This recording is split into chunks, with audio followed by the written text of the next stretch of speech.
Hey everybody, it's Jang here with a look at the physical toys in the LEGO Dimensions Ninjago Sensei Wu Fun Pack. Here's a quick look at the exclusive printed toy tag that Sensei Wu gets. And the figure itself is the exact same version that came with the sort of larger version of this set, Sensei Wu's dragon from the Moro Ghosts season. So a perfect connection there. Actually came out in a couple sets in that season. And with his facial hair removed, now you get to actually appreciate the full printing going down the torso, which includes a good amount of nice gold, that better gold color than the molded plastic color that they used. No alternate face for this one, obviously, because it would be visible since he doesn't have any hair. The dragon is what I really wanted to get to, though. This is a pretty cool little build.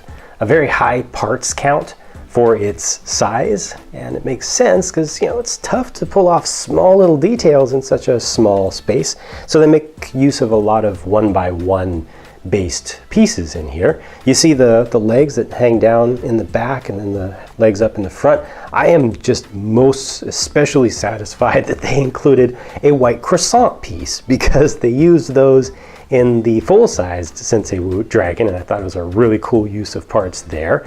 It's really added to the kind of cloud-like feeling of the whole thing, and bringing that in and actually having the connection to the original, I think is a really nice touch, and I'm sure that the designer was really happy to be able to do that.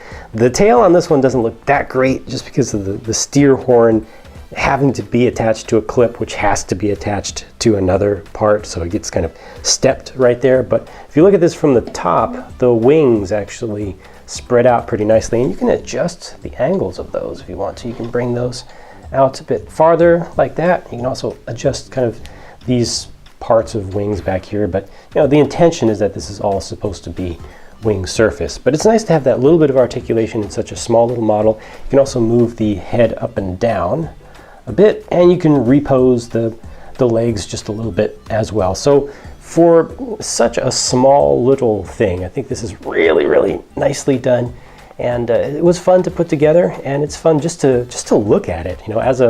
As a Lego builder, just to see what they did and how they pulled off certain looks of things. It's nice. Too bad it doesn't actually hold a minifig. It's just too small for that.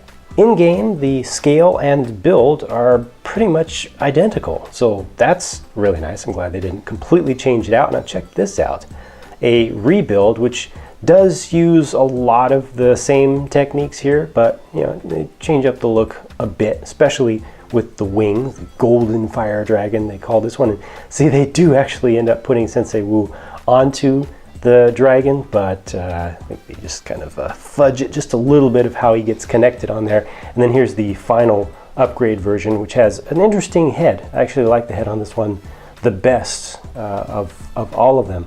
But here you can see that the in-game build is completely different and at a completely different scale. It becomes much, much larger. So I really like the dragon here, but overall, to be honest, I feel like the value of this pack is not all that great. I feel like if you want to get into the Ninjago adventure world in the game, some of the other sets can give you some more desirable figures, and the in-game abilities that you get with Sensei Wu and his dragon just aren't that great compared to other stuff that's available. Let me know what you think about this set. Share your thoughts in the comments down below. Thanks for watching, and I'll talk to you again soon.